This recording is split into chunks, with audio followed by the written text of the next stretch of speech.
Buenos días, jóvenes. Bueno, este sábado nos toca la segunda conferencia magistral sobre las enfermedades dermatológicas más frecuentes en la comunidad, la que estará pues a cargo de desarrollarla el doctor Dorian Asensio. Así que solamente recordarles, ¿verdad?, que siempre la asistencia de clases magistrales también es evaluada. Y bueno, me imagino que vamos a terminar no hasta las 12, ¿vea? Sino que antes, recordándole también el compromiso de las actividades que ya pues tienen que haber iniciado. En relación a los protocolos, recordarles que el 17 de abril tienen que entregarlo y se supone que es para esa fecha, pues ya tienen que tener sus respectivas asesorías. Y que el próximo sábado estaremos, creo que ya ustedes pueden haber revisado su aula virtual. Algunos, pues, cuando los está uno monitoreando, pues sabe que aunque sea 10 han revisado el aula, que ya está colocada allí la guía de la tercera clase taller, que es un poco extensa y que vamos a desarrollar de acuerdo a los horarios pues que allí aparecen. Así que les pido, ¿verdad?, que tomen con mucha responsabilidad y que no estén dejando pasar el tiempo en sus actividades, porque media vez inicie el siguiente sábado, ya van a ser 40 subgrupos los que van a estar solicitando asesoría. Así que no se vayan a molestar si se les dice que no, que ya hay otros grupos que ya están con asesoría, porque los grupos de protocolo pues han tenido suficiente tiempo para poderlo solicitar y que todavía pues no lo han realizado. Entonces dejo con ustedes al doctor Dorian para que nos desarrolle la temática de este día. Okay, muy bien, tengan muy buenos días. Ahí me avisan si se logra observar la pantalla, por favor. Sí, doctor, se logra. Sí se ve, doctor. Ok, muchísimas gracias. Bueno, como estaba mencionando la licenciada, este día vamos a ver las enfermedades dermatológicas frecuentes en el primer nivel, en la comunidad.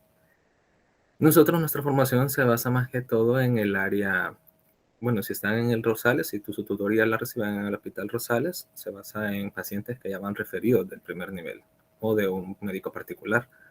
Si están con la doctora Pinto en San Jacinto, de igual manera ven cosas de primer nivel, pero ya referidas por el médico de la unidad de salud hacia ella. Entonces aquí vamos a ver un par de generalidades que se ven en el primer nivel como médico general. ¿De acuerdo? Bueno, ¿cuáles son los objetivos que se busca con esta clase? Que se logre determinar cuáles son las enfermedades dermatológicas más frecuentes. Algunas, ¿verdad? Porque no son todas. No se puede abarcar todas en una sola clase. Definir esos factores que condicionan y los cuales intervienen en el aparecimiento de estas enfermedades de la piel en el adulto. Describir algunos manejos que las poblaciones adultas le dan en cuanto a las diferentes enfermedades dermatológicas y reconocer las acciones de prevención de las principales enfermedades que afectan la piel. Vaya, para esta clase voy a requerir su participación, así que de manera voluntaria al principio, si alguien me quiere ayudar con el caso, lo puede hacer, y si no, pues vamos a escoger aquí algunos. Lo voy a leer. Luis, un adolescente de 16 años, consulta porque desde hace 2 meses le han comenzado a salir más barros en el rostro y está preocupado que le salgan en toda la cara, ya que su hermano mayor de 30 años le contó que hace 12 años así le empezó y le salió en toda la cara, incluso le salió en la espalda. ¿Alguien que me quiera ayudar? ¿Qué se sospecha con esto?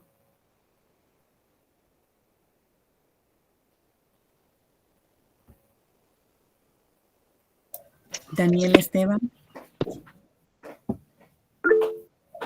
o Carlos Alfonso. Podría ser un brote de acné por su edad y por cómo lo describe. Muy bien, Carlos, muy bien. Así es, ¿verdad? Estamos frente al acné. Vale. Esta es una enfermedad extremadamente común. Déjenme decirles que a pesar de que es bastante común, en realidad la gente en el sector público de primer nivel consulta muy poco sobre esto. Así que es extremadamente común, pero la consulta es muy poca. Afecta, como nosotros sabemos, a la unidad pilosebácea de la piel. La causa es multifactorial y hay cierta predisposición genética a padecerla. Y depende mucho de las concentraciones hormonales. Esto tiene mucho que ver con que se presente en el 80% de adolescentes. Su presentación es en un 80% en adolescentes. Y esto depende de la cantidad y calidad de la secreción de sebo y la colonización por bacterias. Es más común en hombres que en mujeres y después de los 20 años afecta más a las mujeres. ¿Cuál es la clínica que podemos observar en el acné? Son comedones. Y estos comedones tienen la característica clínica distintiva que son propios del acné, aunque también se presentan en otras patologías. Pero los comedones del acné pueden ser de dos tipos. Comedones abiertos, que se conoce coloquialmente como cabezas negras o puntos negros, y los comedones cerrados, que son las cabezas blancas o los puntos blancos. Estos comedones es importante que no se observan en un diagnóstico diferencial para el acné, que es en el acné rosácea. Aquí nosotros podemos observar la distribución macroscópica que puede llegar a tener el acné generalmente, ¿verdad? Ya que nosotros sabemos que en realidad acné puede salir en cualquier parte donde haya unidad pilosebácea.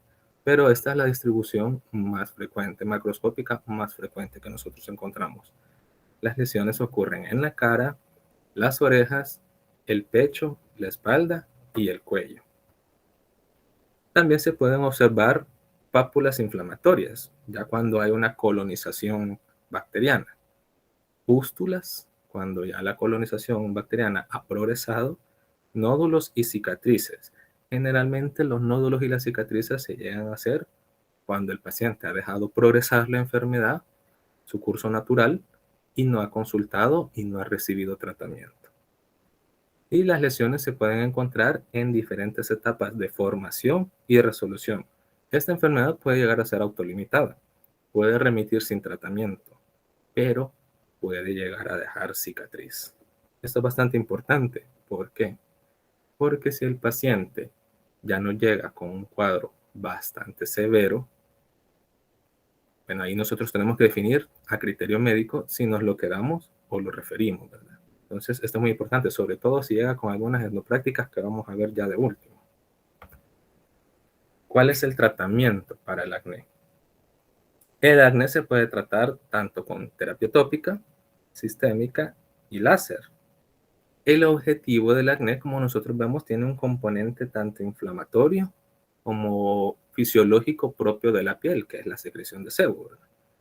Y se tiene que reducir la colonización bacteriana, calmar la inflamación del comedón y normalizar el proceso de regeneración de la piel. Para esto tenemos algunos componentes. Para atacar esos factores se deben de utilizar los medicamentos tópicos, entre ellos el peróxido de benzoilo. Este tiene un efecto antimicrobiano. Como les he mencionado, el acné se agrava por efecto de colonización bacteriana. Los retinoides también, que tienen un efecto similar y en conjunto con el peróxido de benzoilo para actuar en el comedón directamente. Y se pueden utilizar geles de antibióticos directos sobre la piel, como por ejemplo la clindamicina. Todos estos tratamientos tópicos, tienen efecto en tratar los acné leves, como les mencionaba. Esto queda a criterio de cada médico al momento de recibir al paciente, con qué gravedad lo recibe, con qué la gravedad lo diagnostica, ¿verdad? Si no, pues referencia al dermatólogo. El tratamiento sistémico, como lo que tenemos que hacer es evitar la colonización bacteriana, se pueden utilizar antibióticos orales, como la doxiciclina. Y como uno de los factores de riesgo que se observan en el acné son los factores hormonales, en las mujeres se puede utilizar tratamiento sistémico hormonal, el cual pues se tiene que valorar dependiendo de cada caso y un estudio un poquito más exhaustivo del paciente. Existe también la terapia láser, como nosotros observamos, la fotodinamia y el láser fraccionado de CO2, el cual ese ya tiene que ser realizado prácticamente por un dermatólogo, ¿verdad? Esto se puede utilizar para ayudar a evitar los efectos secundarios de estos tratamientos, ya que son tratamientos sumamente especializados y necesitan un entrenamiento previo. El tratamiento con láser fraccionado tiene una tasa alta de curación entre más o menos un 83%. Y lo importante de este es de que a pesar de que el acné ya esté avanzado, evita las cicatrices e incluso las puede llegar a mejorar. ¿Cuáles son algunas de las tecnoprácticas que se observan en las personas? Bueno, nosotros creo que más de alguna vez hemos escuchado, ya sea en el mercado, en el supermercado también hay, en el transporte público o a los alrededores de las unidades de salud o del hospital, que venden el jabón de azufre, ¿verdad? Como el acné tiene un componente bacteriano, el jabón de azufre, que tiene ácido salicílico, y algunos le colocan benzoilo, tiene el componente antimicrobiano y queratolítico, que puede ayudar a tratar brotes de acné leves, ¿verdad? Eso es importante que nosotros lo sepamos porque ante un ya brote demasiado fuerte, donde ya haya nódulos, el jabón de azufre no le va a hacer nada, ¿verdad? Incluso ya con retinoides o con peróxido de benzoilo tópico, ya el nódulo no lo va a lograr curar. Entonces toca remitirlo. Bueno, vamos con este caso. También voy a querer que alguien me ayude voluntariamente. Mariana, de 19 años, estudiante de medicina, acude a la unidad de salud consultando por enrojecimiento en los pliegues posteriores de la rodilla. Comenta que su mamá le compra una crema que se la quita, pero que siempre le vuelve a aparecer y a veces hasta le sale en la espalda. ¿Qué podríamos sospechar con esta clínica que nos muestra el cuadro? Cristina Maricruz.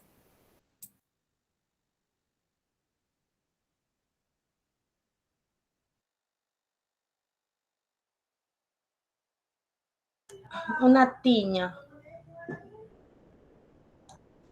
Ok, una opinión diferente. Wendy Marisol. Tal vez una dermatitis seborreica. Ya le vamos llegando. Cambiémosle el apellido, quizás. Una dermatitis Rebeca. atópica. Una dermatosis atópica, quizás. Dermatitis atópica. Ok, muy bien. Dermatitis atópica.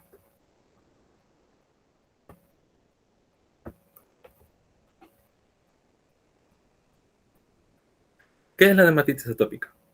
Como su nombre lo menciona, es una enfermedad inflamatoria de la piel, la cual tiene predisposición hereditaria. Esto es muy importante porque a la hora de historiar al paciente, como estamos en un enfoque en el adulto en este momento, probablemente cueste ya conseguir el factor hereditario, ¿verdad? Porque es más fácil que nos lo digan en un niño, pero lo tenemos que investigar, ya sea en hermanos mayores o incluso en los padres.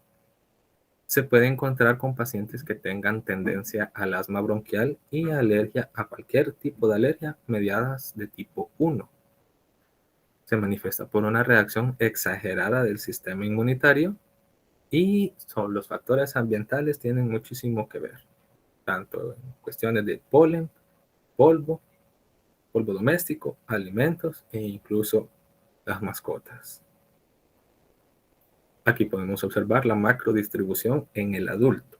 En el niño es diferente. Entonces esto es bastante importante que se tenga en mente. La macrodistribución en el adulto. Este puede comenzar a cualquier edad, pero la regla es un inicio temprano en la vida, como les mencionaba, en los niños, pero puede empezar a cualquier edad. Muchos casos también se pueden llegar a manifestar tanto en la pubertad o en la edad media, ya más o menos llegando al adulto. Y el diagnóstico se debe establecer de manera cuidadosa, porque la podemos confundir con una dermatitis, como ya estamos ante un adulto, la podemos confundir con una dermatitis por contacto y estar tratándolo diferente. Afectación prominente de la cara, el cuello, la parte superior del tórax y las flexuras de las manos. Esto es muy importante. ¿Por qué? Porque la dermatitis por contacto, como su propio nombre lo dice, es por contacto con alguna sustancia irritante. Entonces no tiene nada que ver con las flexuras de las manos o de las muñecas o del codo, ¿verdad? Sino que va a estar relacionado por el roce o por el contacto de la sustancia, del objeto, el cual sea irritante para la piel. Por lo general, la enfermedad se vuelve localizada durante la vida adulta, como observábamos en la imagen anterior, ¿verdad? En los pliegues axilares. Hay fotosensibilidad, es decir, se exacerba con el sol, pero esto ocurre, afortunadamente, ocurre en un pequeño número de adultos atópicos. Esto es importante porque es por periodos. Esta enfermedad se manifiesta por periodos. Puede remitir y reaparecer si hay un efecto detonante de alguno de los factores que yo les mencionaba. Por ejemplo, polen, polvo doméstico, alimentos o las mascotas. Entonces es importante diagnosticarlo adecuadamente y educar al paciente. Si nosotros le diagnosticamos una entidad diferente, que no sea dermatitis atópica, que sabemos que está mediada por la inmunidad, podemos darle recomendaciones de cambio de ropa, de que utilice guantes, y siempre le va a estar apareciendo. Entonces es importante la educación del paciente en ese aspecto. En cuestiones del tratamiento, prácticamente esto tiene un enfoque para eliminar los agentes causantes o los que son irritantes, los que causan el detonante, por así decirlo, los que son desencadenantes. Entonces, ¿qué se pueden realizar? Para empezar, los cambios o la mejora del ambiente por el cual se maneja el paciente. Hay que evitar el polvo o hay que disminuirlo. Hay que realizar actividades para disminuir el polvo, cambios de cubrecama, cambios de sábanas, cambios de sobrefundas, las cortinas en los cuartos. Los animales domésticos, de preferencia hay que evitarlo, los que tienen pluma y pelo. Los irritantes, como por ejemplo las telas, las prendas de vestir, que aunque no sea una dermatitis por contacto, repito, pero por el hecho de que sea un factor mediado por inmunidad hacia un irritante, hay algunas telas que pueden llegar a ser irritantes para todo el cuerpo, aunque no sea el contacto, sino que en sí la tela. Las prendas de vestir que se deben de lavar y se deben de evitar las prendas que ya se ha confirmado que sean irritantes para la persona, y el uso de suavizantes, el cual puede llegar a ser un desencadenante para un brote de dermatitis atópica. En cuestión de los tópicos, de los tratamientos tópicos, se pueden utilizar emolientes.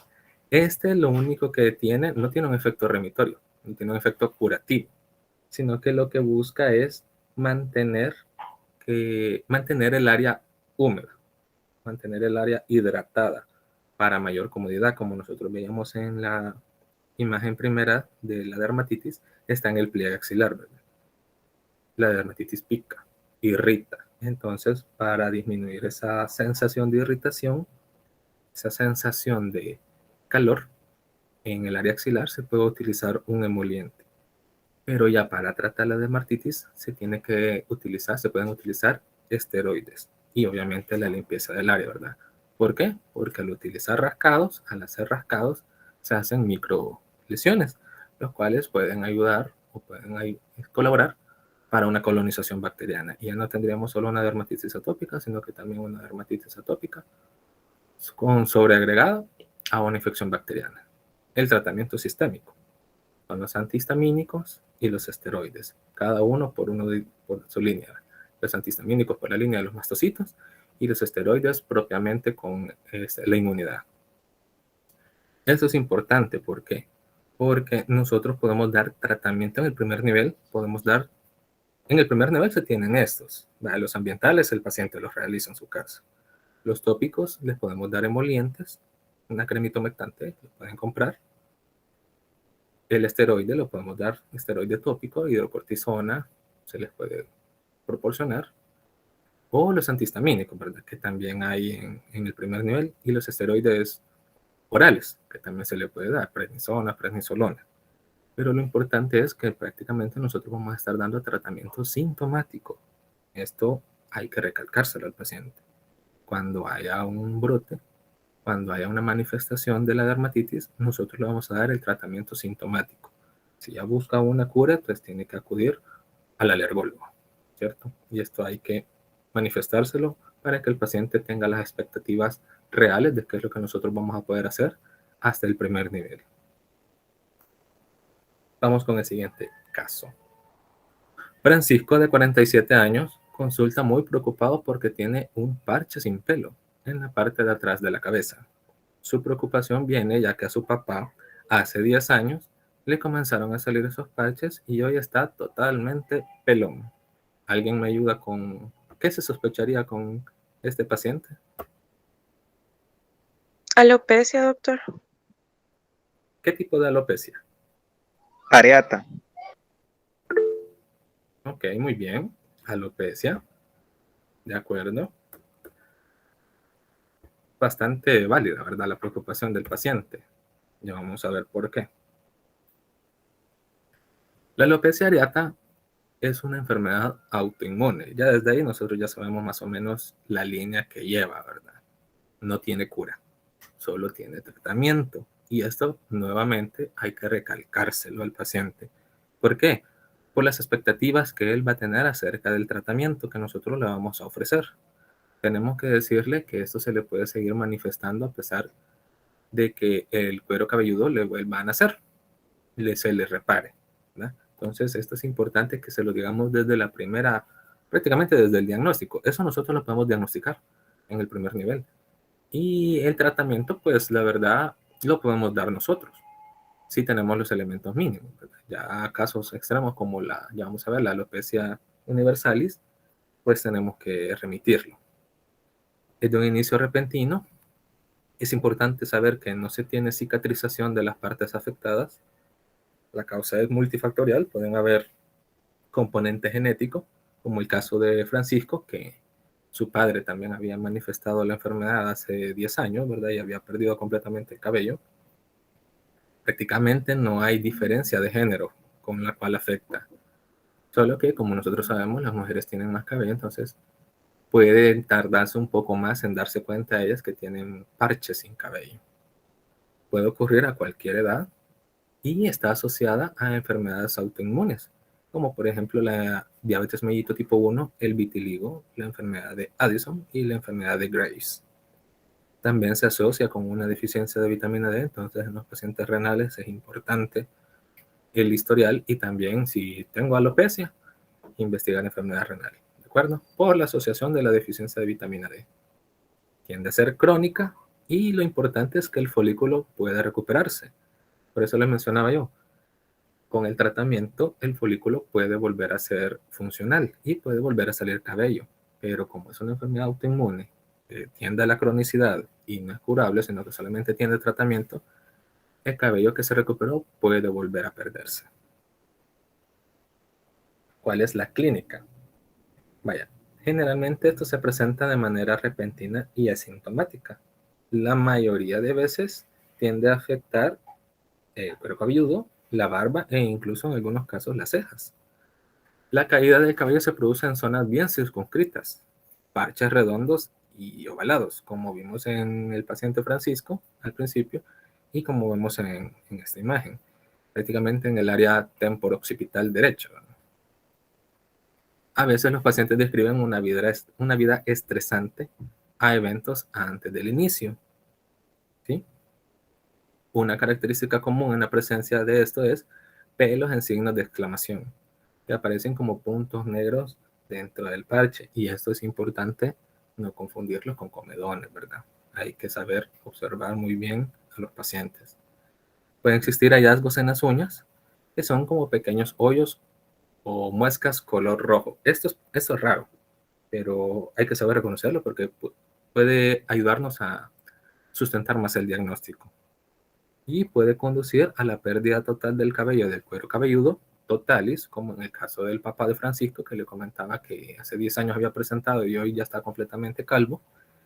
Y también puedes llevar a la pérdida total de todo el cuero cabelludo, de todo el cuerpo. O sea, tórax, espalda, muslos y piernas. A eso se le llamaría alopecia areata universalis. ¿Cuál es el tratamiento que se busca? ¿O cuál es el tratamiento que se debe de dar ante estos casos? Como les mencionaba, esta enfermedad es incurable, no hay cura, solamente tiene tratamiento.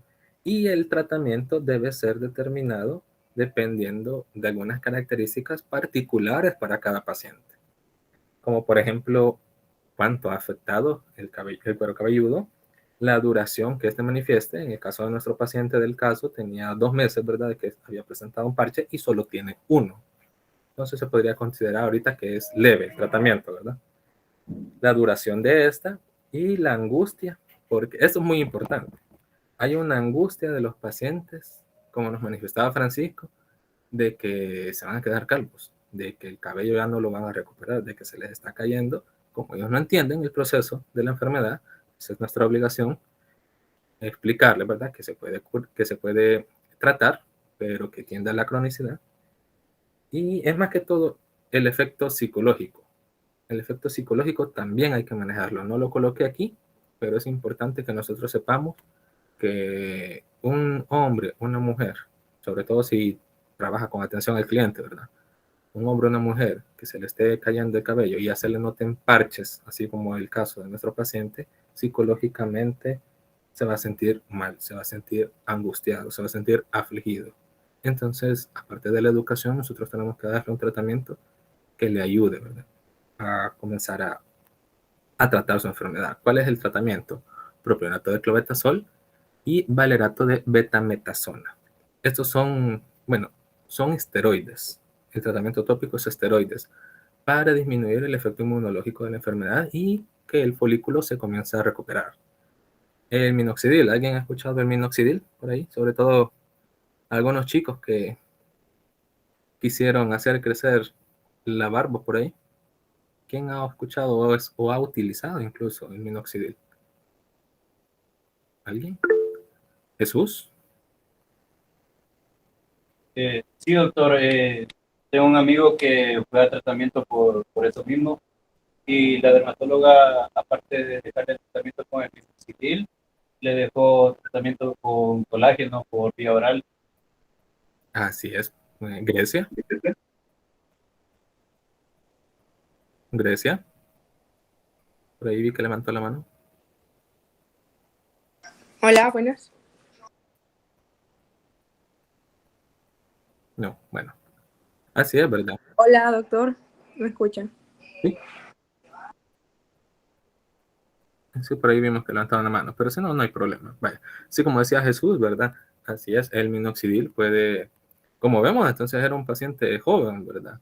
Puede ocurrir prácticamente a cualquier edad y sería de investigar los factores tanto genéticos como predisponentes, ¿verdad?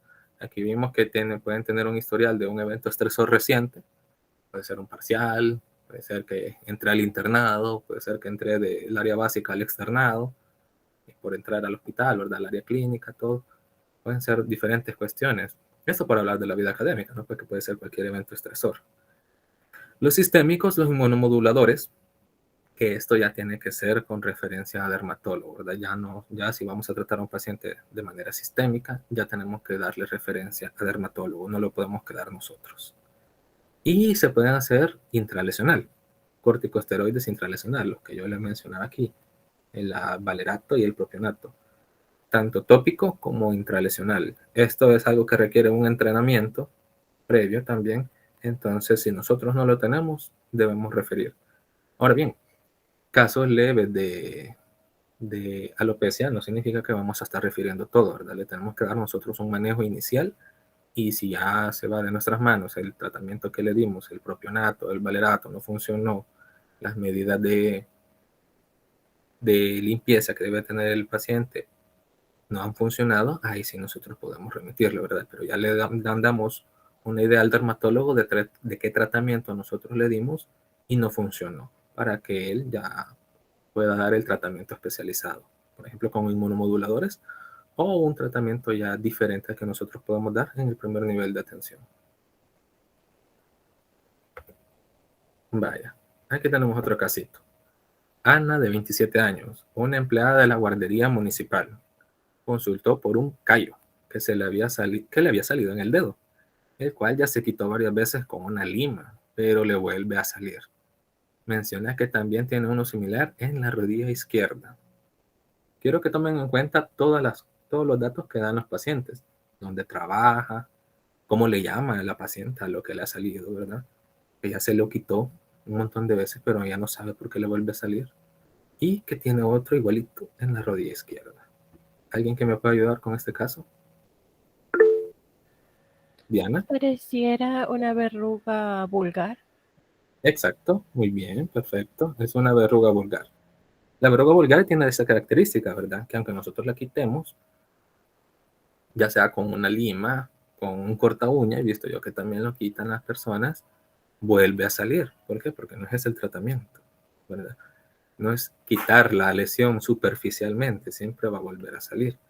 Y sobre todo tomar en cuenta que puede llegar a tener en otras áreas, porque puede que se manifieste en una, que la paciente es la que le da importancia, ya que ella trabaja en guardería, y obviamente los niños le ven, ¿verdad?, la lesión. Pero la de la rodilla no le interesa, aunque sea igual, porque esa sí no se la ven. Verrugas vulgares. Este es un caso grave ya, ¿verdad?, de verrugas vulgares. Producidas por el virus del papiloma humano. Su curso clínico puede ser variable en el tiempo. Como nosotros sabemos, varios del VPH se puede llegar a adquirir desde el nacimiento. Pero en el caso de las verrugas, por algunas pequeñas abrasiones, por microheridas, puede llegar a entrar también. Este empeora con la luz solar. Bueno, hablando del tiempo, del curso clínico variable en el tiempo, pueden ser desde semanas a meses, ¿verdad?, desde el momento del contagio. Ahorita me puede comenzar a salir una verruga por algunos factores que ya vamos a ver, aunque yo lo he adquirido hace, digamos, 10 años, ¿verdad? Pero por algunos factores, vamos a ver por aquí, al lado derecho, se me pueden haber manifestado hasta ahorita. Este empeora con la luz solar, directamente relacionado, ¿verdad?, con el contacto físico de las personas enfermas que la están manifestando la enfermedad y con fómites de esto. Como por ejemplo, si esta persona dice que utilizó una lima para quitársela y viene el familiar de ellos, el hijo de ella, ocupa la misma lima, pues tiene una gran probabilidad, ¿verdad?, de contagiarse y que posteriormente manifieste también verrugas vulgares en diferentes áreas, que ya vamos a ver cuál es la distribución macroscópica de estas. Se manifiesta en pacientes inmunodeprimidos, pacientes con quimioterapia, pacientes en estrés. Nosotros sabemos que al entrar en estrés el cortisol sube, entonces nuestras defensas bajan. Pacientes con diabetes mellitus, pacientes con VIH, pacientes con cualquier predisposición a tener comprometido el sistema inmunológico. El embarazo, ya que nosotros sabemos que es una situación en donde el cuerpo cambia mucho su funcionamiento, cambia toda su fisiología. VIH activo, según el recuento de linfocitos, ¿verdad? Y está ligado a algunas profesiones que no utilizan protección.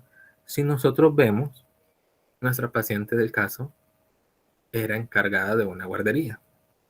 Entonces trabaja mucho con niños y probablemente no se lava las manos entre niño y niño, o ella misma andaba lastimada las manos y en algún momento contrajo la enfermedad, ¿verdad?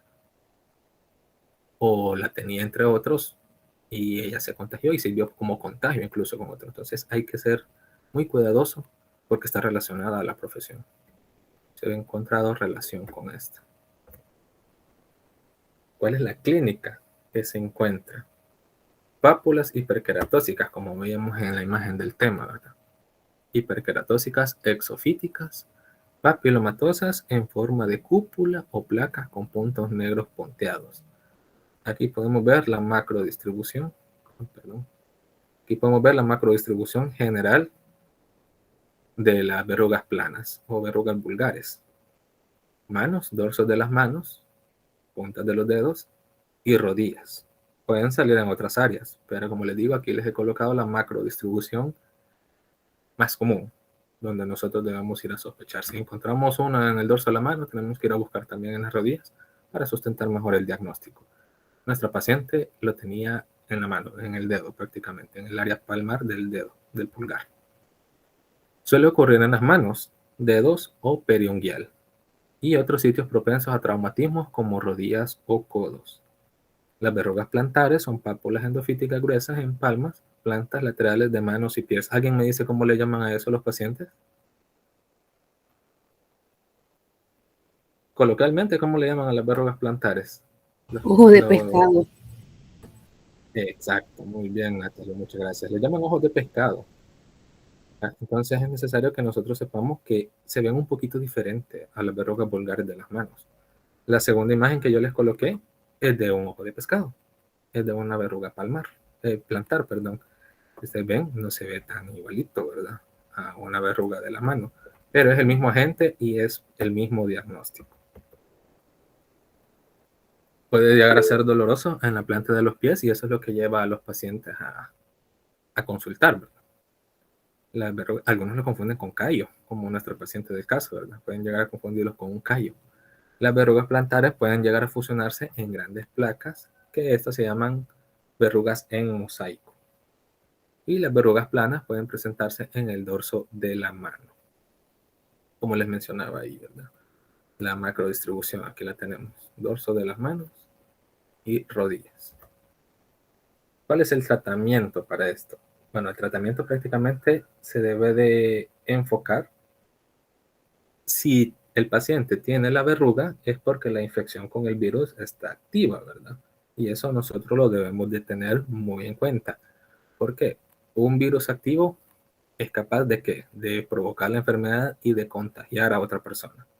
Entonces es importante que le orientemos, eduquemos al paciente para evitar compartir ropas en su cuidado personal. Compartir ropas, compartir toallas, compartir calzado, compartir utensilios de limpieza personal.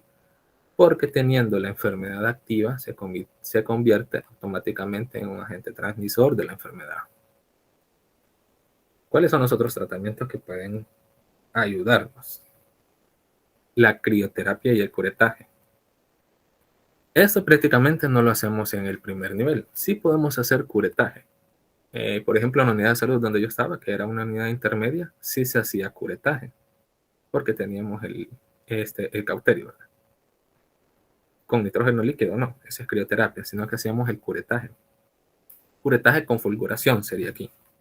Pero en pacientes que tienen pocas lesiones, ya así como veíamos en la mano, que tenía, por ejemplo, a la paciente de la verruga en el dedo, se le puede hacer un curetaje con fulguración, porque es lo que teníamos en la unidad de salud.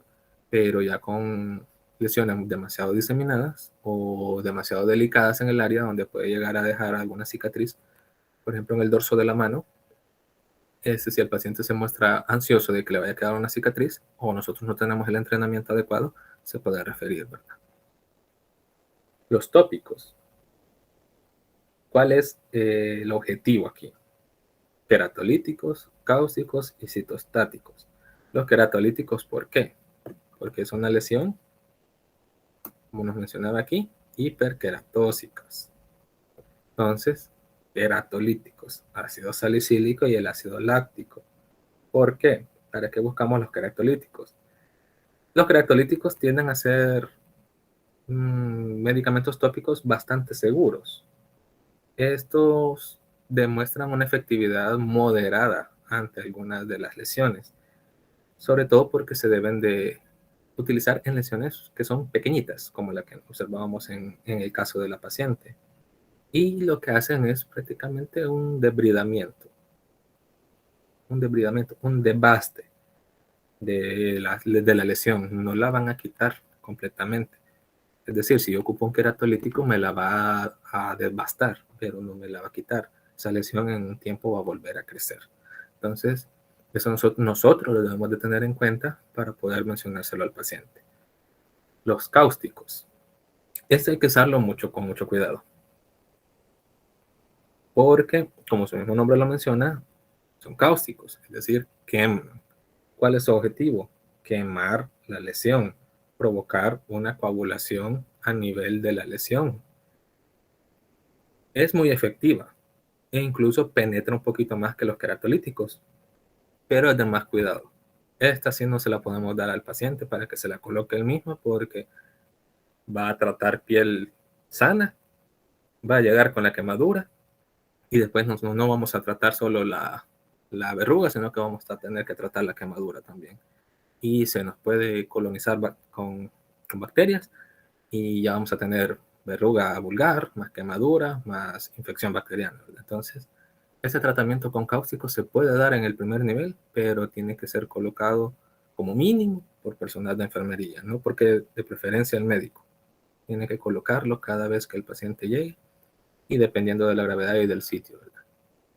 Y los citostáticos, que creo que nosotros lo hemos visto en las unidades de salud, se coloca la podofilina, esa de igual manera, ¿verdad?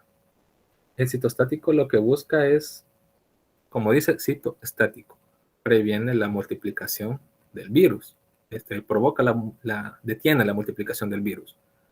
Aún así, si nosotros observamos, ninguno de estos tratamientos es permanente. Solo nos van a estar calmando los síntomas de momento. El queratolítico devastando, como que si fuera a cortar la grama va a volver a crecer, ¿verdad? En un tiempo. El cáustico sí va a llegar un poquito más profundo, solo me la va a quemar, pero al final siempre va a volver a crecer, solo que se va a tardar más que con el queratolítico. Y el citostático, que únicamente lo que va a hacer es detenerme la reproducción del virus, junto con un queratolítico me puede ayudar a disminuir la lesión, pero al final siempre me va a volver a aparecer. Entonces venimos a los otros tratamientos. Inmunoterapia tópica, la bleomicina intralesional o el retinoide sistémico. Mencionarles que en la manera personal, la inmunoterapia tópica yo la he dejado y ha sido sumamente efectiva.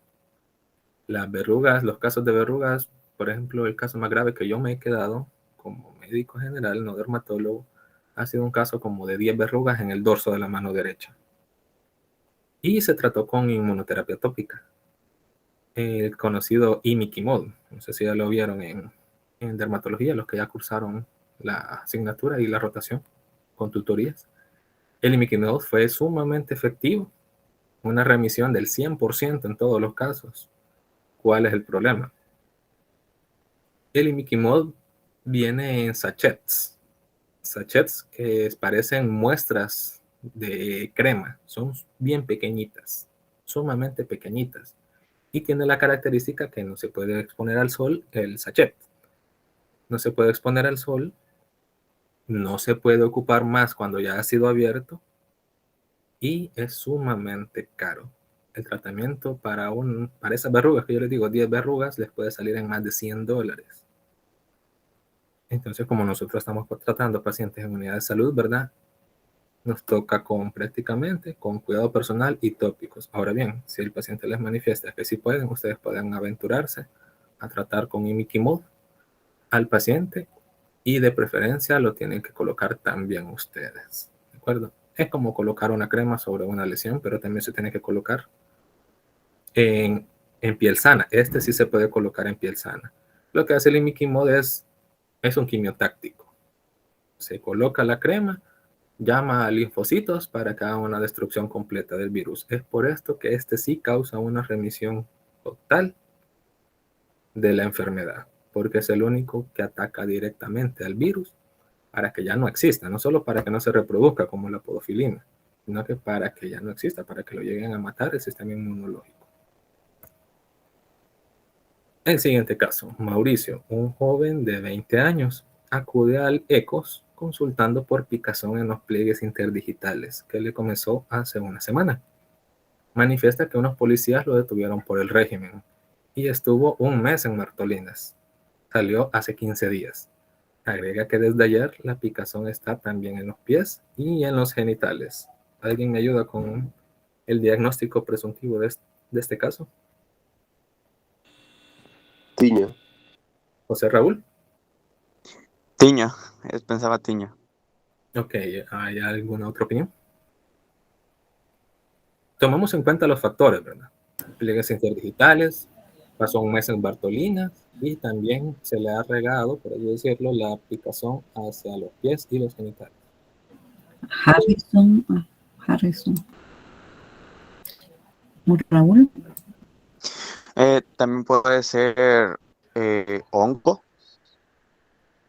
Sarna. Escabiasis. ¿Quién dijo escabiasis? Jesús. No, doctor, fue alguien más. Bueno, no sé quién dijo escabiasis, pero sí es escabiasis, ¿verdad? Como observamos, el paciente tiene varios factores que nos indican pliegues interdigitales. Ya vamos a ver la distribución de la escabiasis. Tiene un factor de riesgo grandísimo en este país y es bueno que lo conozcan desde ahorita para quienes les va a tocar hacer el social en una unidad de salud donde tengan Bartolina cerca, porque ellos lo tienen que ir a ver. En mi caso, así me tocó a mí también. Tenía un penal a la par y nos llevaban a los privados de libertad para que nosotros lo viéramos. Y es por eso que les puse este caso, ¿verdad? No es el único. No es el único. También existen asilos. Eso déjenme decírselo. Pero esto es bien común. Que venga un paciente que ha sido detenido, Bartolinas, y que ha salido y que le ha comenzado la picazón. Es bien común. Muy bien, la escabiasis o escabiosis. Altamente contagiosa, causada por un ácaro, por un ectoparásito llamado Sarcoptes scabiei. También se puede propagar a través de la ropa compartida, toallas y ropa de cama. Esto es bien importante, ya vamos a ver porque es parte del tratamiento. Afecta a personas de todas las edades, razas y niveles socioeconómicos, porque es altamente contagiosa, ¿verdad? Si un miembro de la familia lo tiene y viven en la misma casa, toda la familia tiene la misma probabilidad de contagiarse. También se asocia a un estado inmunocomprometido. No todo, ¿verdad? Porque si está el factor de riesgo que mi pareja lo tiene y dormimos en la misma cama y todo y lo compartimos, me voy a terminar contagiando aunque no esté inmunocomprometido, ¿verdad?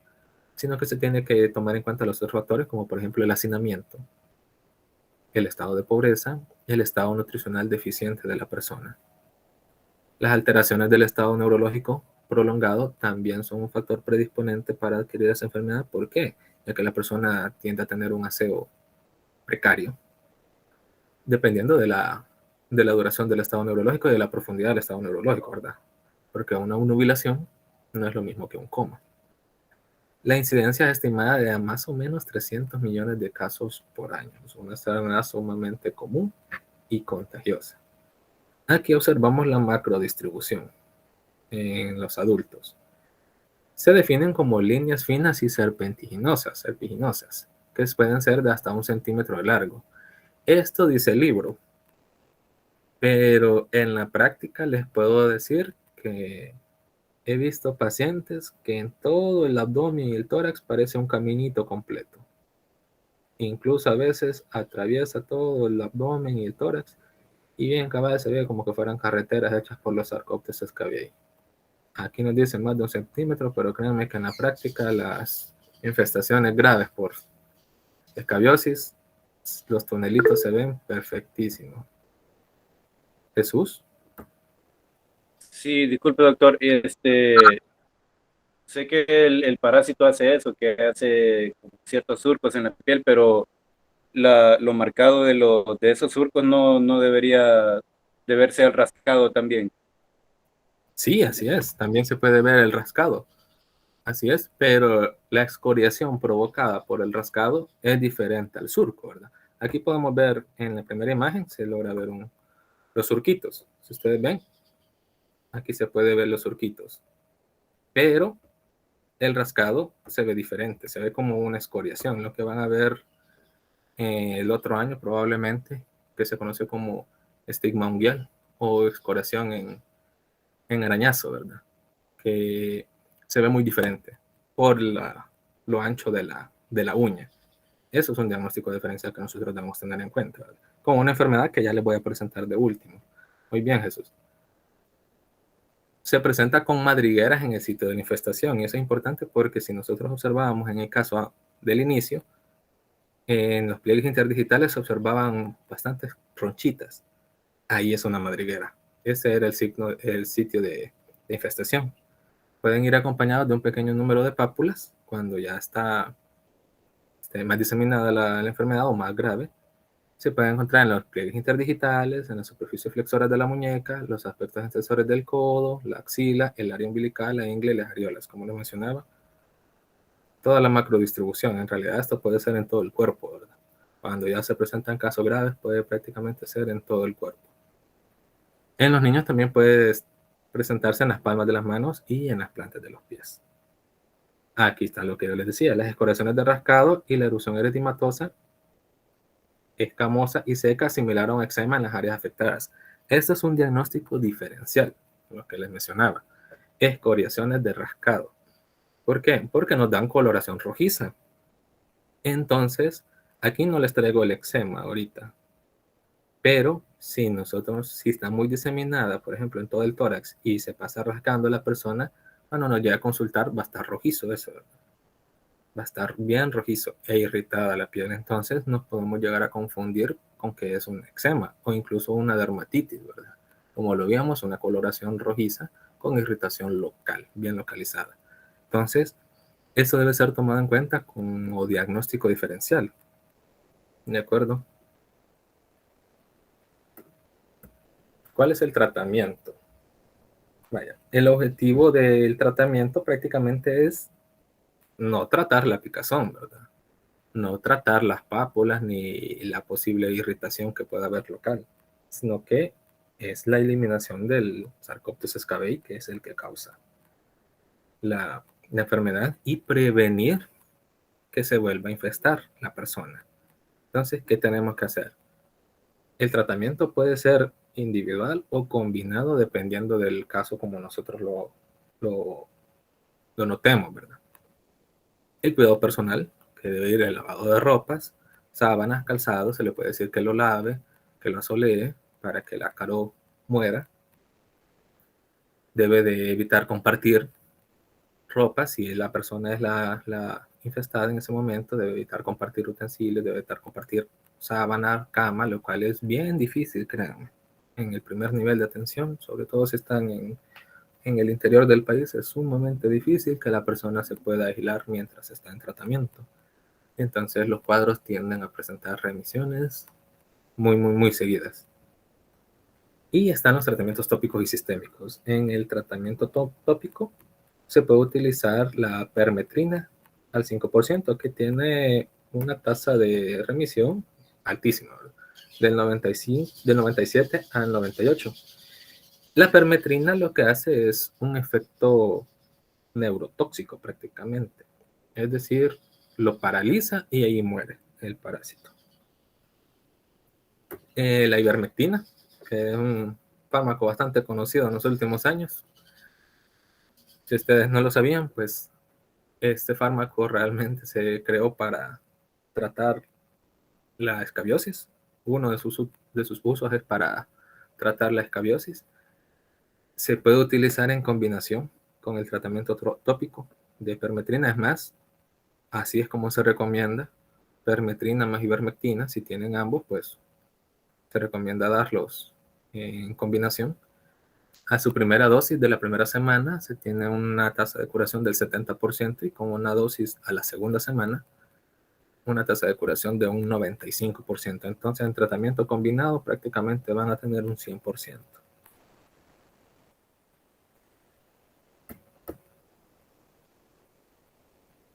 Vale, vamos con otro casito.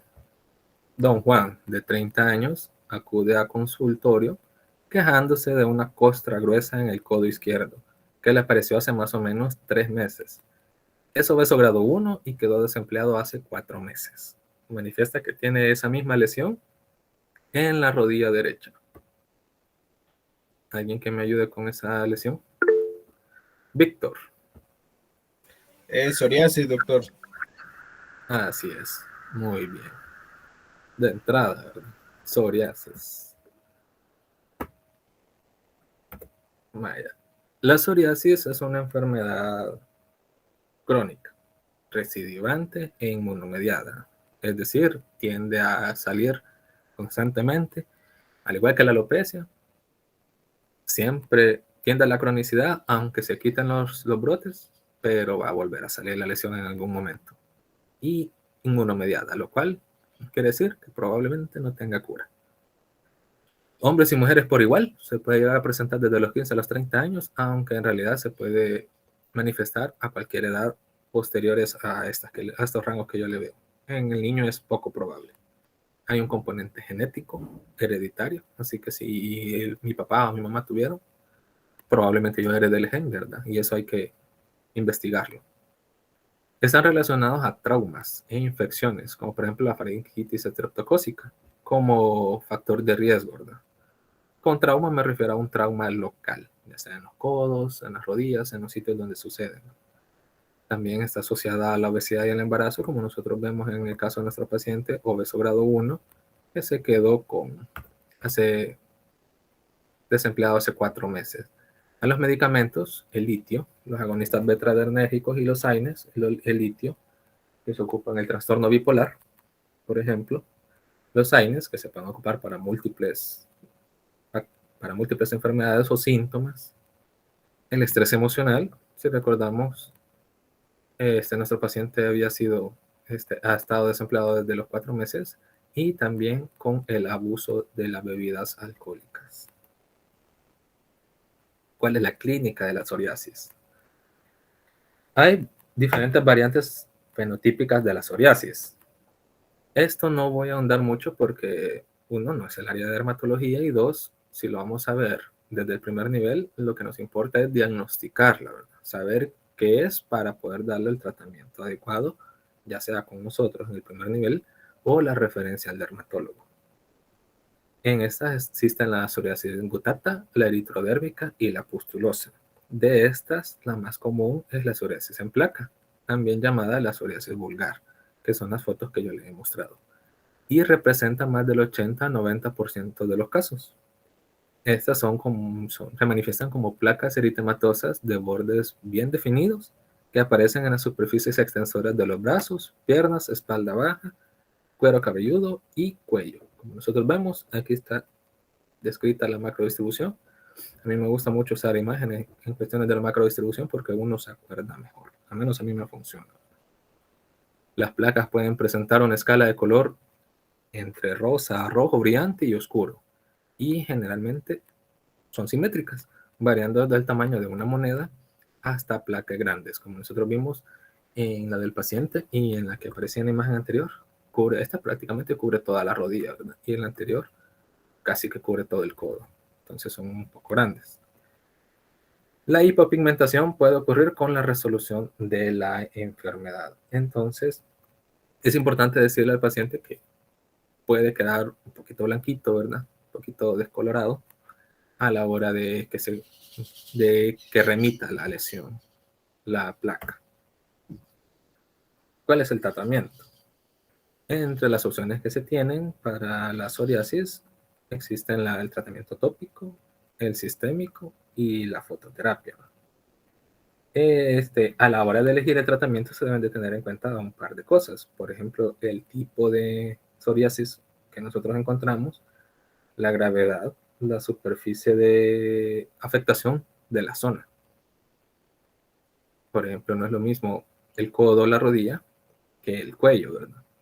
Porque es más delicado, está cerca del cuero cabelludo también, y además es un área que pasa en constante rozamiento con el cuello de la camisa. O no es lo mismo en el tórax, por ejemplo, como vemos la distribución aquí, no aparece, pero sí existe psoriasis en el tórax.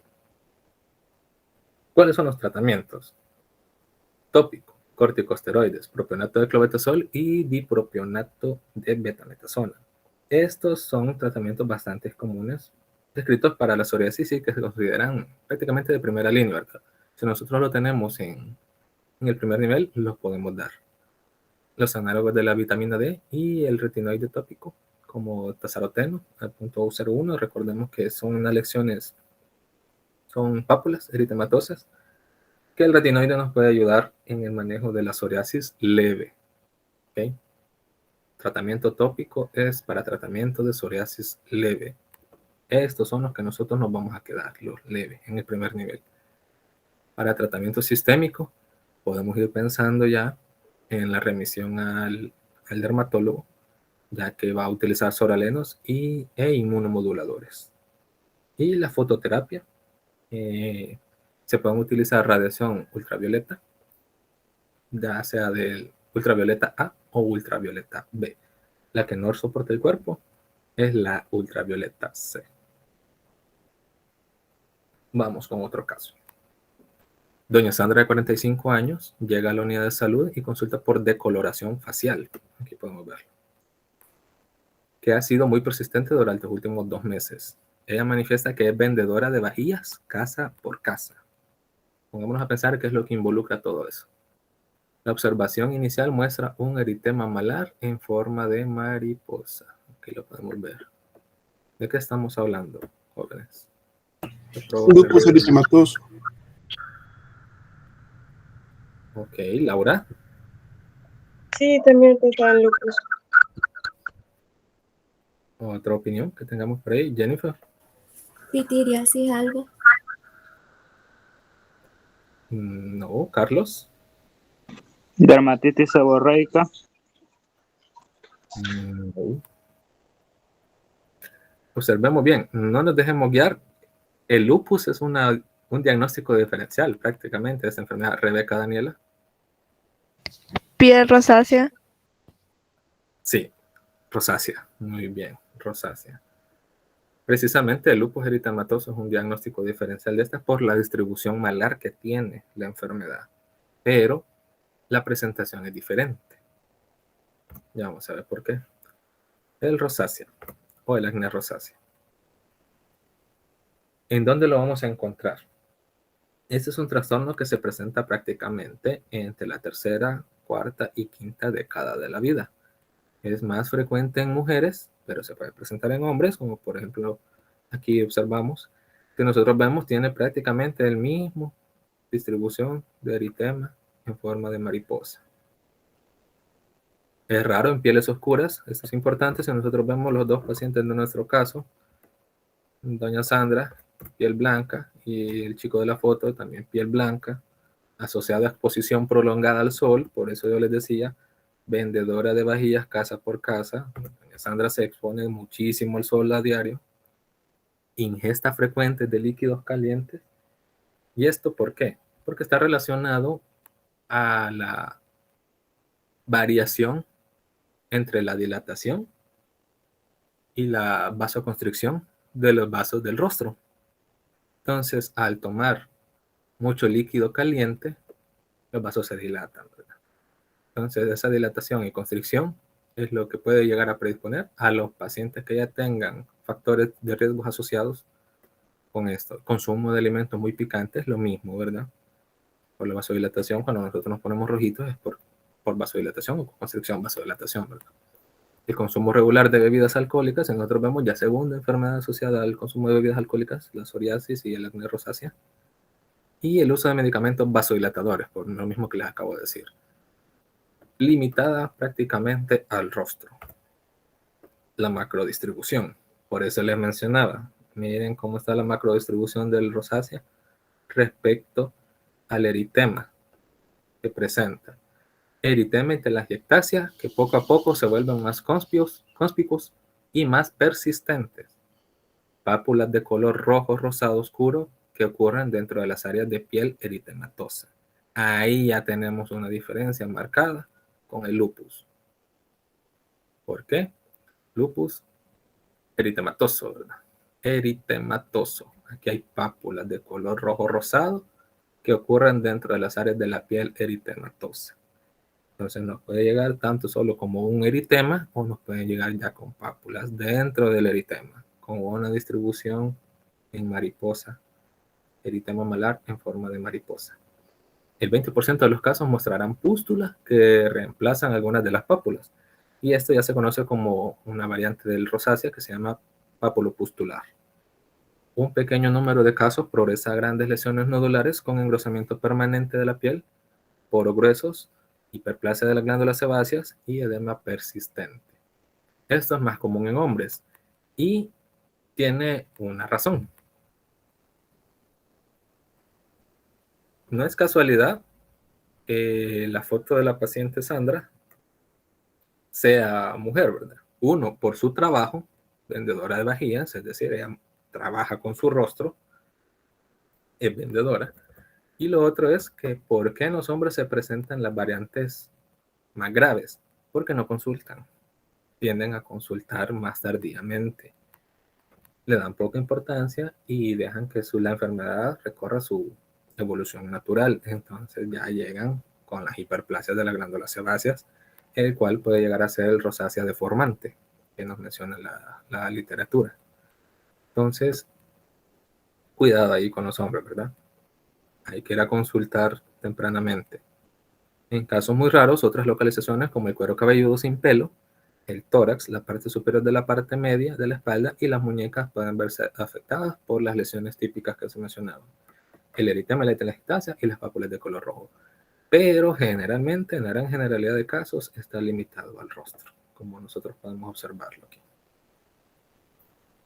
Bueno, ¿en qué se basa el tratamiento? Se debe de evitar la exposición al sol.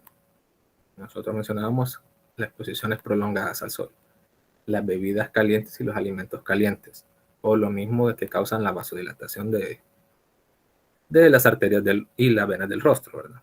Las bebidas alcohólicas. Estos pacientes tienen esa predisposición en el rostro, entonces es importante educarlos respecto a la exposición al sol y las bebidas que deben de consumir, que no deben consumir. El tratamiento tópico se puede ocupar el metronidazol en gel y la sulfacetamida de sodio. Con esto quiero hacer un paréntesis, así como hasta aquí. La sulfacetamida de sodio, a pesar de que la absorción tópica es poca, pero está totalmente contraindicado en pacientes con enfermedad renal crónica. Entonces, hay que dejar una creatinina, ¿verdad? Antes de comenzar a utilizar sulfacetamida para evitar dañar al paciente si tenía una enfermedad renal que nosotros desconocíamos. Sobre todo por si es paciente que se expone mucho al sol, probablemente tenga daño renal también. Sistémico, tetraciclina, doxiciclina y combinado con tópicos. ¿Esto por qué? Porque como les mencionaba, hay pápulas. Estas pápulas se pueden colonizar y si ya están colonizadas debemos dar este tratamiento, ¿verdad? Para la remisión de la enfermedad, primero en cuestiones de la colonización bacteriana y posteriormente ya con la lesión propiamente dicha. Cáncer de piel. Vaya, ¿cuál es el más común? El carcinoma vasocelular. Hay varios cánceres de piel, pero ahorita les voy a mencionar el más común, que creo que ya lo vieron en dermatología. El carcinoma vasocelular. El carcinoma escamocelular es el segundo más común. El vasocelular se presenta más o menos, tiende a presentarse entre los caucásicos de 50 a 80 años. Personas con piel blanca. No se eximen los de piel más oscura, pero son más predisponentes los caucásicos, asociados también a exposiciones prolongadas al sol. También asociado a múltiples exposiciones a rayos X, al arsénico, las cicatrices de quemaduras y vacunas, y la herencia, que se menciona como el síndrome del nevo del carcinoma vasocelular. Si algún familiar tuvo, yo tengo la predisposición también de tener. La macrodistribución es muy importante para que nosotros sospechemos, porque vamos a ver cuál es el más agresivo, ¿verdad? Aquí podemos ver entre sus variantes, que están el sólido, el ulcerativo, el pigmentado, el superficial y el gigante. ¿Cuál es la macrodistribución de esta? Y el superficial es este, espalda y miembros inferiores. La capacidad de invadir y destruir de tejidos adyacentes prácticamente es del carcinoma vasocelular. La metástasis es un evento raro. Entonces, él lo que hace es diseminarse a los tejidos adyacentes. Es una pápula translúcida en forma de cúpula, de color carne, gris rosado y con vasos dilatados sobre su superficie. Pero como nosotros vimos, se puede presentar de diferentes maneras, ¿verdad? En color, dependiendo también de las etnoprácticas que tengan los pacientes. Una placa de color amarillo o blanco porcelana con vasos superficiales dilatados que muestra un mínimo de elevación y que tiene una superficie brillante. Las variantes pigmentadas, y en esto ya les voy a hacer hincapié, pueden contener manchas irregulares de melanina o pueden ser tan pigmentados que la lesión es predominantemente gris o marrón. En eso hay que tener cuidado porque podemos confundir y hay que hacer hablar al paciente. Esto sí les voy a recomendar, hay que hacer hablar al paciente, porque ya posteriormente les voy a enseñar una imagen en donde hay una no práctica que puede llegar a confundir, ¿verdad? Y la variante pigmentada de este carcinoma se nos puede escapar si el paciente utiliza mertiolato o violeta de genciana. Entonces podemos llegar a pensar de porque utilizó esas sustancias, está pigmentado, ¿verdad? Y hacer un diagnóstico equivocado, no por nosotros, sino por la etnopráctica que ha ocurrido, que ha ocupado el paciente. Entonces, hay que solicitarles que no se le aplique, que se bañe y que regrese para la nueva revisión, ¿verdad? Los sólidos, los ulcerosos, los morfeiformes, los gigantes son más comunes sobre la piel expuesta al sol, del centro de la cara y del cuello, que es lo que nosotros observamos aquí. Y los superficiales son más comunes en el tronco y en las extremidades inferiores. ¿Cuál es el tratamiento del carcinoma?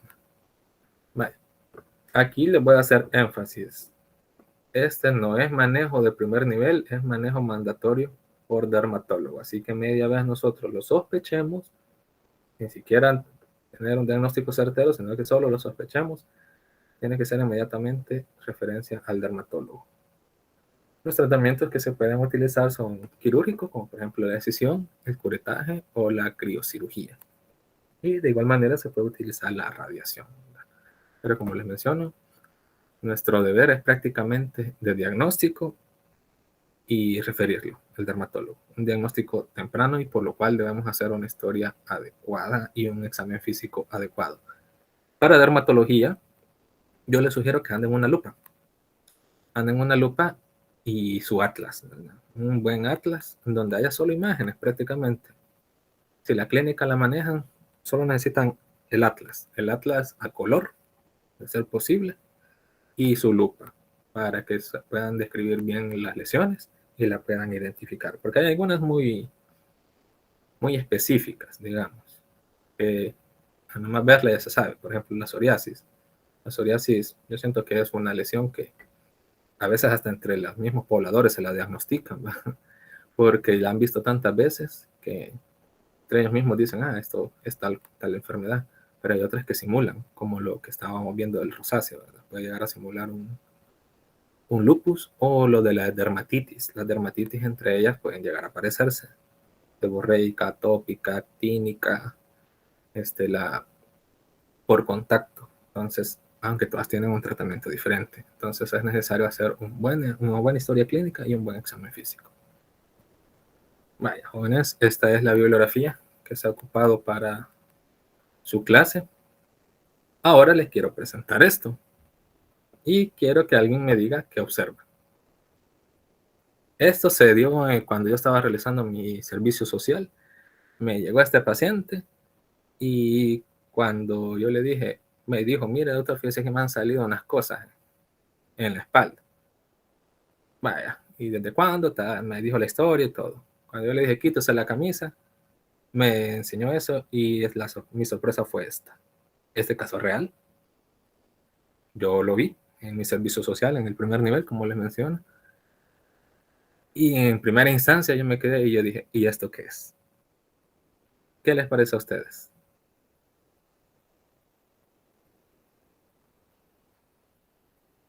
¿Qué observan? ¿Opiniones?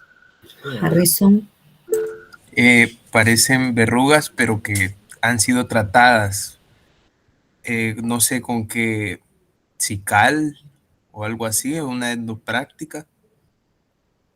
Ok, muy bien. Harrison.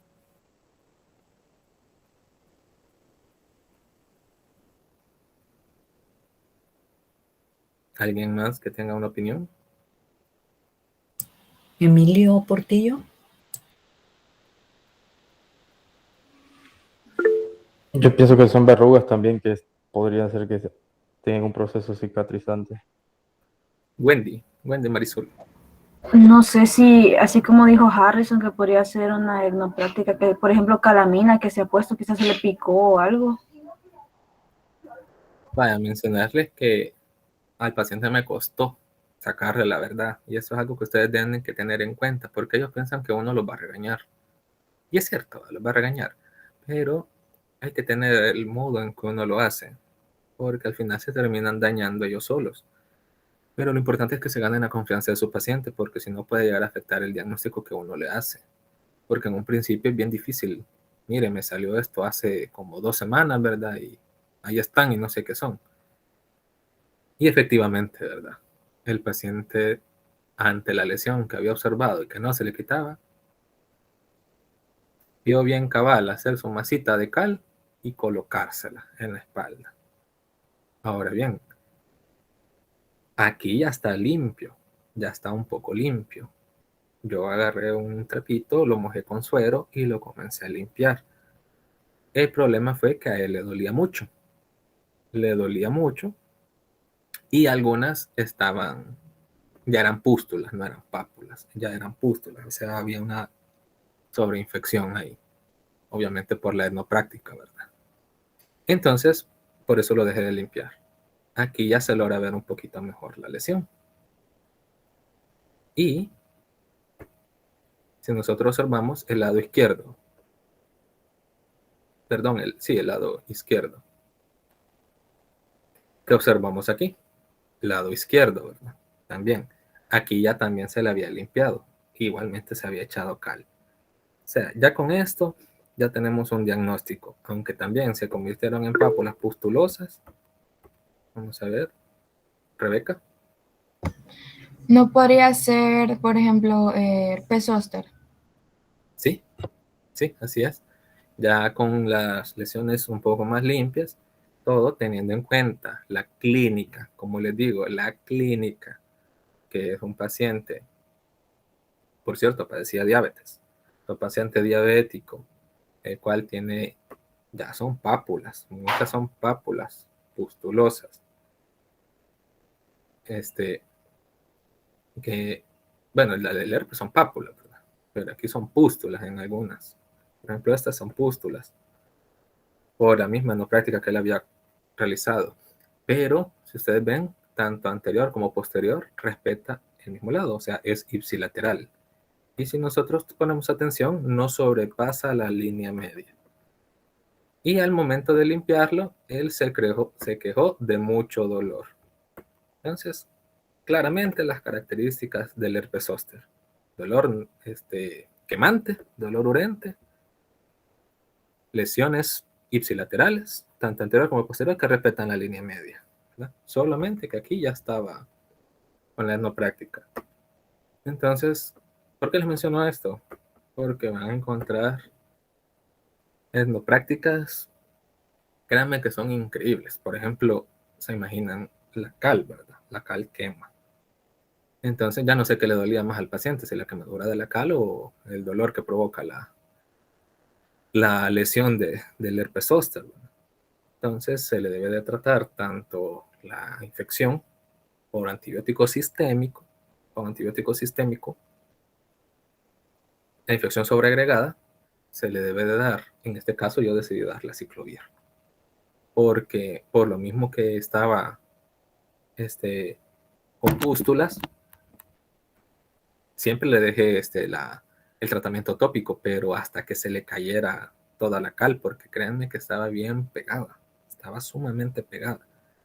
Ya tenía 2 semanas pues, de estársela poniendo prácticamente. Entonces, esto es algo importante que deben de tener ustedes en cuenta. Las etnoprácticas, las personas las realizan y en muchas ocasiones se las van a querer esconder. Y uno tiene que aprender a tener la relación adecuada con el paciente para que ellos digan algunas cuestiones no muy convencionales que ellos pudieron haber realizado. De esta yo tengo documentación de otro paciente que tenía erisipela en la pierna, no tengo, pero él se había hecho lienzos con gasolina. Se había hecho lienzos con gasolina pensando que eso le iba a, entre comillas, quemar la infección, ¿verdad? O quemar lo malo que él tenía en la piel, como él me dijo. De eso sí no tengo fotografía. Les recomiendo que documenten todo, ¿verdad? Con el permiso del paciente, obviamente. Para que puedan ustedes compartir los casos. Y como agregado, aquí les tengo uno. Bueno, primero díganme qué observan ahí.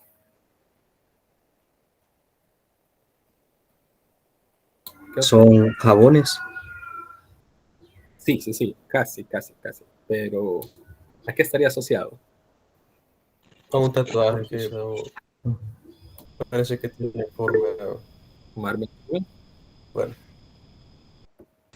Veo que sí, la línea de trazo podría ser del dermatismo. ¿Podría ser una quemadura también, doctor?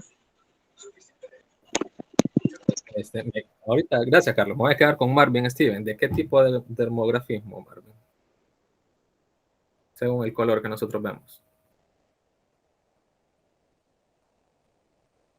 Hay dos tipos. Rojo, supongo. Muy bien, exacto, muy bien. Dermografismo rojo, el mismo color lo dice. El blanco es del mismo color de la piel. Este lo vemos rojito, ¿verdad? Esta era una niña de 7 años que me llegó a la consulta, que me mencionaba la mamá que tenía serios problemas de piel, que cualquier golpecito que le daba ya se le inflamaba bien rápido, todo. Y yo le dije, le voy a hacer una prueba. Le voy a hacer una prueba y dependiendo de esa prueba se le va a comenzar a hacer otra, ¿verdad? Porque yo sospeché desde ese momento que me dijo todo, dermatitis atópica, dije yo. O un tipo de dermatitis, ¿verdad? Por la edad de la niña, sospecha atópica. Y le hice una letra, las letras de sus iniciales, sin decirle a la mamá. La niña se llama Emilia Marcela. Si ustedes observan, aquí está la E y aquí está la M. Le hice la letra sin que observara a la mamá con el capuchón del lapicero y se lo hice suave. Se lo hice sumamente suave. Y posteriormente le pregunté a la mamá, como a los 4 minutos, esto ya estaba así como ustedes lo observan. Sumamente inflamado.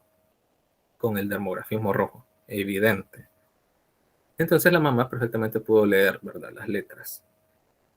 Nuevamente les menciono esto porque uno se tiene que rebuscar, ¿verdad?, en el primer nivel y ayudar a resolverla a los pacientes.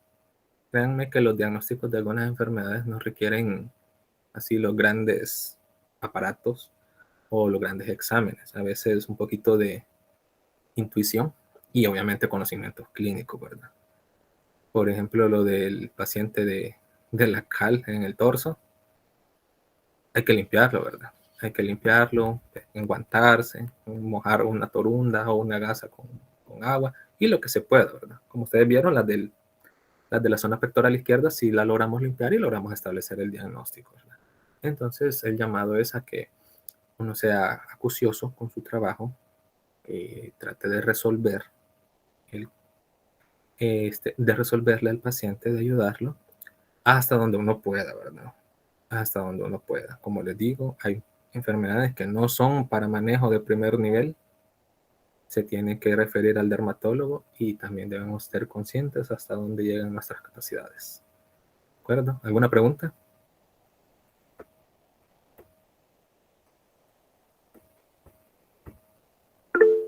Elisa. Doctor, ¿cree que puede proyectar la diapositiva de la bibliografía otra vez, por favor? Ah, sí, hombre.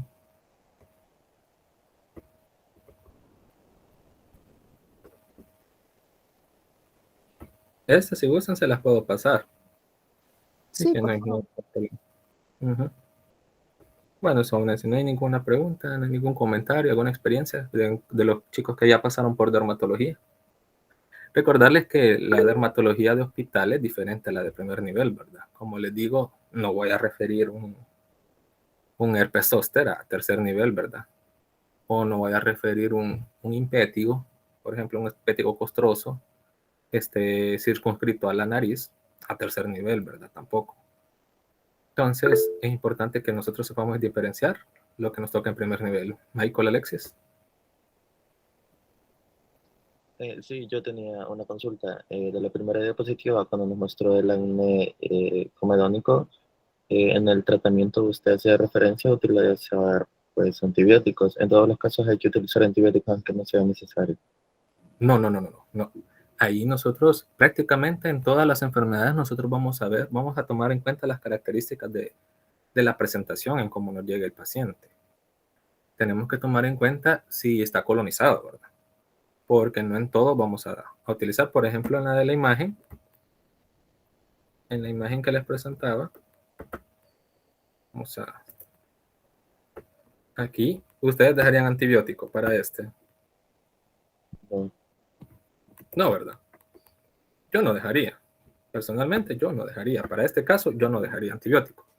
Solamente dejaría el tópico, porque es un caso bastante leve. Entonces, nosotros debemos de tener en cuenta lo que nos mencionan durante toda la carrera, el criterio clínico, ¿verdad? Para saber cuándo vamos a proceder con una monoterapia, con una terapia combinada, ya sea combinada tópica o combinada tópica y sistémica. ¿Okay? Entonces eso queda a criterio dependiendo de cómo se nos dé la presentación de la enfermedad en el paciente. Está bien, gracias. Bueno, jóvenes, si no hay ninguna otra intervención, hasta aquí llegamos. Javier. Hola doctor, buenos días. Sí, solamente solicitarle si nos puede, o sea, si después, ¿verdad? Nos podemos quedar con Elisa y con los docentes para hacerles unas pequeñas consultas en torno al parcial principalmente. Ok, sí, claro que sí, Javier. Bueno, jóvenes. Ok, gracias. Andrea.